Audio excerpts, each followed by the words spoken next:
कल आप सब लोगों की बड़ी जो है विशिष्ट दिन है। अच्छा, एक बात मैंने देखी है, करवा चौथ का प्रसंग कहते ही सब हंसने लगते हैं, पता नहीं क्यों। जिनका ब्याह हो गया वो मुझे इशारा कर रहे हैं, बोले आपको भी पता चलेगा। पर ये बड़ा शुद्ध दिन है। क्या कैसा ममत्व होता है माताओं के चित्त में। फिर वो आती है अहोई अष्टमी, उस दिन माताएं अपने बच्चों के लिए व्रत करती हैं। हमको तो ऐसा लगता है कि अच्छा, एक बात आपने कभी गौर की, व्रत का नियम मां को ही क्यों है, कभी भाइयों को क्यों नहीं है? कभी विचार किया इस बात पर? हम बताएं, दान उसी से मांगा जाता है जिस पर धन बहुत हो। दान उसी से मांगा। अब जैसे कई बार कथा कहीं होती है तो कई कमेटी के लोग कराते हैं, तो वो बड़े बड़े धनवानों के यहाँ जाते हैं, बोले कथा हो रही है कुछ योगदान करिए। क्यों सामान्य के यहाँ क्यों नहीं जाते? उसका घर से ही पता चल रहा है भाई सामान्य है, इससे क्या मांगे हम, जो खुद का ही भरपाई कर ले। लेकिन जिसका दिखता हाँ घर गाड़ी सब बढ़िया संपन्न है, तो उससे कहते हैं भाई कथा हो रही है उसमें थोड़ा योगदान दो। ठीक वैसे ही माताओं को व्रत क्यों और अपने लिए नहीं कर रही हैं, वो कल का व्रत पति के लिए, अहोई अष्टमी का व्रत बेटा के लिए, बच्चों के लिए, बेटी के लिए, बहुत सारे व्रत होते हैं। और मां कभी अपने लिए व्रत करती ही नहीं है। सोमवार के व्रत किस लिए? बोले अच्छा पति मिल जाए इसलिए सोमवार के व्रत। मंगलवार के व्रत किस लिए? बोले मेरे पति बच्चे सब खुशी रहे, हनुमान जी आप प्रसन्न रखो। फिर और कौन से? बृहस्पतिवार का व्रत, बोले नारायण भगवान हमारे परिवार से प्रसन्न। अपने लिए नहीं करती हैं वो इतने व्रत क्यों करती हैं? और व्रतों के नियम सारे माताओं के लिए क्यों है? क्योंकि माताओं पे पुण्य इतना होता है कि उनके पुण्य पर पलते हैं उनके पति और बच्चे। माताओं का पुण्य ही फलता है, बच्चों का पुण्य ही फलता है उसके पति को।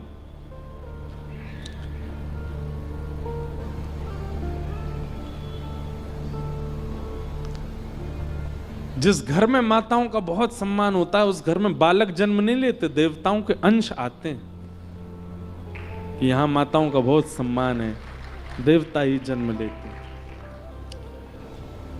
तो हमको कभी कभी ऐसा मन में भाव आता है, शास्त्रीय बात तो नहीं है पर मन में भाव आता है कि जब माँ हमारे लिए इतना करती है, पत्नी हमारे लिए इतना करती है, हमको भी करना चाहिए। भाई लोगों को भी व्रत रखना चाहिए। दोनों संग ही जल पियो। पत्नी चंद्रमा देख के व्रत तोड़े, आप पत्नी को देख के व्रत तोड़ो। और यही करना चाहिए अहोई अष्टमी को बच्चों को। और बच्चे कब? जब थोड़े युवा हो गए हों, 18 वर्ष के हो गए हों, उनको भी कुछ नहीं खाना पीना चाहिए। अपनी माँ के लिए व्रत करो, उनकी दीर्घायु के लिए व्रत करो। व्रत क्यों किए जाते हैं? हमारी आयु दो चीजों पर निर्भर होती है, अन्न और शब्द। इसलिए व्रत दो ही होते हैं, अन्न व्रत और मौन व्रत। ये व्रत दो क्यों होते हैं? हम जितना बोलते हैं उतनी आयु घटती है और जितना खाते हैं उतनी आयु घटती है। इसलिए माताएं एक दिन ना खा करके अपनी एक दिन की जो आयु बचती है वो अपने पति को दे देती हैं। एक दिन की आयु मिलती है पति को बस। ऐसे ही पतियों को भी चाहिए और बच्चों को भी चाहिए कि जब अहोई अष्टमी आए तो बच्चे व्रत करें अपनी मां के लिए और पति व्रत करें पत्नी के लिए। और बता के दिखा के ढिंडोरा पीट के नहीं। देखो, प्रेमी के लिए कुछ किया जाए तो वो गुप्त किया जाए, प्रकाश करके नहीं, प्रचार करके नहीं। माताओं का तो सबको पता होता है कि आज इनका व्रत है, आज वो करवा चौथ है। अब भाई भी ढिंडोरा पीट दे तो देखो उपहास भी होता है। अगर भाई का व्रत है तो फिर उसके मित्रगण उसका उपहास करेंगे, घर वाले भी, अच्छा तूने भी व्रत रखा है, इसमें बुराई क्या है, अच्छा ही तो है। केवल सारे भार माताओं को क्यों? वो बात अलग है कि उन पर पुण्य इतना है इसलिए उनको कहा जाता है तुम एक दिन मत पाओ, तुम्हारी वजह से पति को मिले, पर पति को भी व्रत रखना चाहिए। माताओं के व्रत रखने से पति की आयु बढ़ेगी और पति के व्रत रखने से प्रेम बढ़ेगा। माताओं के व्रत रखने से बालकों की आयु बढ़ेगी और बालकों के व्रत रखने से मातृत्व प्रेम बढ़ेगा। इसलिए शास्त्रीय बात तो नहीं, पर व्यासपीठ पर बैठ करके मन में उचंग आई है तो इसका मतलब है व्यासपीठ ही बुलवा रही है, रखना। और हां, जिनके ब्याह नहीं हुए हैं वो व्रत मत करना। कई लोगों के ब्याह नहीं हुए पर हां इच्छा तो है कि उससे हो जाए, बातचीत भी होती है, घर वालों को मनाने में लगे हैं वो भी गुपचुप रखते हैं व्रत नहीं, विवाह के बाद ही करो। करना है तो अहोई अष्टमी को करना, अपनी मां के लिए करो, पिताजी के लिए करो। तो कल करवा चौथ है इसलिए कल छुट्टी है। कल आप लोग सुबह मत आना, कथा में आना।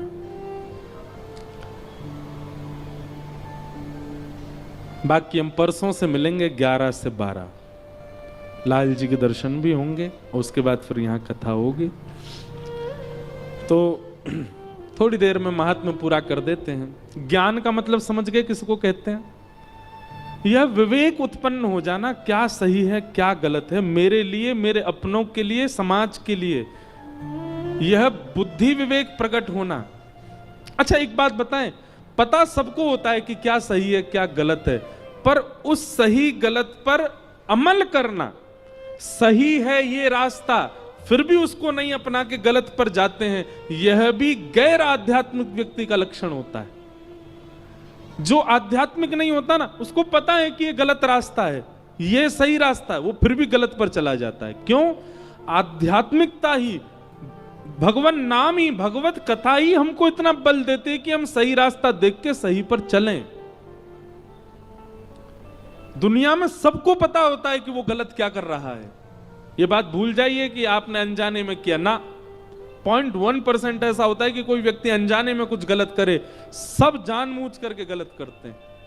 हमको पाप क्यों लगता है, हम नरक क्यों जाते हैं? यमराज ये तो कहते हैं क्योंकि हमको पता था कि ये पाप है फिर भी हमने किया। कथा विवेक बुद्धि जागृत कर देती है और विवेक बुद्धि जागृति नहीं करती, जागृत करने के बाद सतमार्ग पर चलवाती भी है।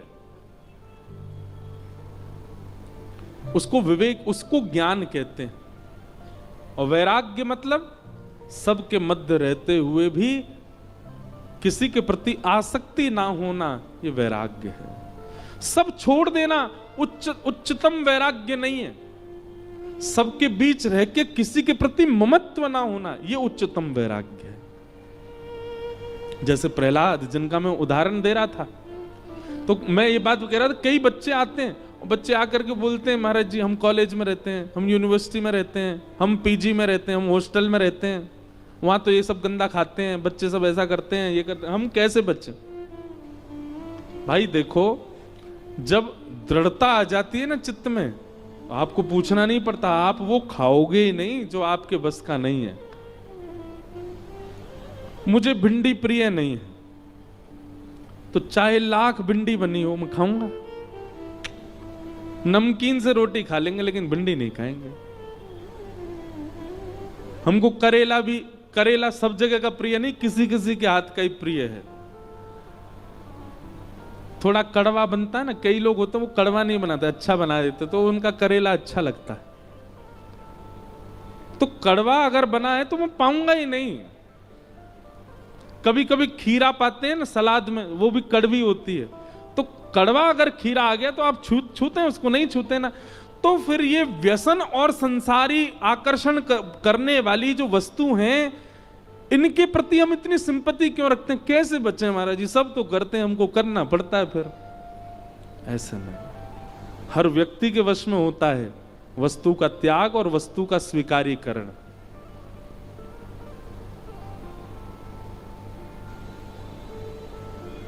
हम विदेश में रहते हैं, ऐसा, ये सब बहाने हैं। जिसको जो नहीं खाना वो नहीं खाएगा, जिसको नहीं पाना वो नहीं पाएगा, और जिसको खाना है पाना है वो बहाने करेगा। इसलिए वैराग्य का मतलब क्या है? सब वस्तुओं के बीच में रहते हुए भी उनके प्रति आसक्ति ना होना, यही वैराग्य है। और ये दोनों कथा हमको, कथा ही निपुण करती है इन दोनों में।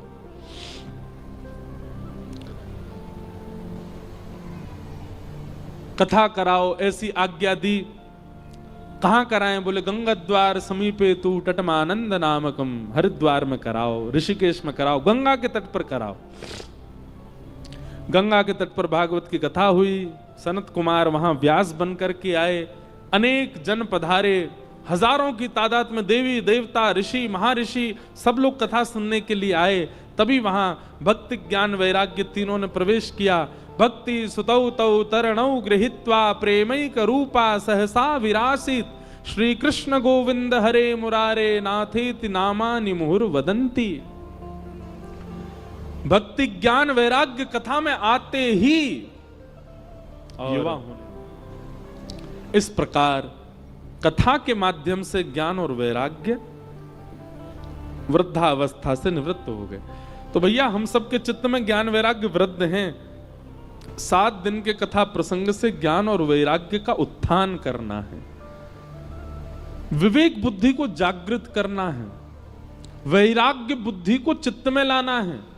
ये आकर्षण, ये मोह, ये ममत्व आपका 7 दिन में कम होना चाहिए, तो आप कथा के श्रोता हो, नहीं तो नहीं। कथा मनोरंजन का विषय नहीं है, ध्यान से सुनिएगा। कथा नृत्य के लिए नहीं होती है, कथा समय पास करने के लिए नहीं है, कथा मनोमंथन का विषय है।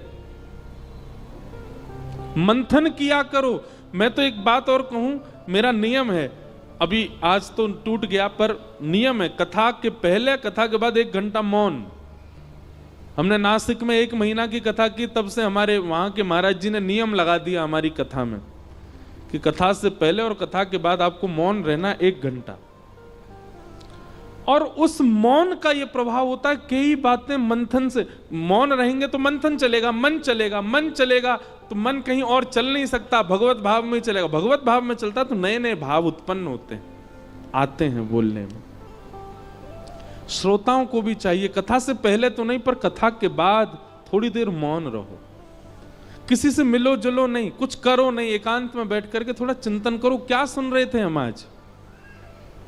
वो मंथन आपके चित्त को नवनीत प्रदान करेगा। मंथन से ही नवनीत आता है। किसी को मथो तो मथने पर उसका सार ऊपर आ जाता है। जैसे वस्तु को मथोगे तो उसमें से अग्नि आएगी, मतलब अग्नि सब जगह है, मथने की देरी है, प्रकट हो जाएगी। दही को मथो, मक्खन ऊपर आ जाएगा। ऐसे मन को मथने पर नवीन भाव उत्पन्न होते हैं, प्रेम उत्पन्न होता है, ज्ञान उत्पन्न होता है, वैराग्य उत्पन्न होता है। और जब ये सब उत्पन्न होते हैं, ये सब नवनीत के समान, नवनीत यानी मक्खन के समान है। किसी दिन आपके चित्त के भाव का हरण करने ही श्याम सुंदर आ जाएंगे, क्योंकि आपने मथा बहुत है अपने आप को। इसलिए मंथन करो, चिंतन करो।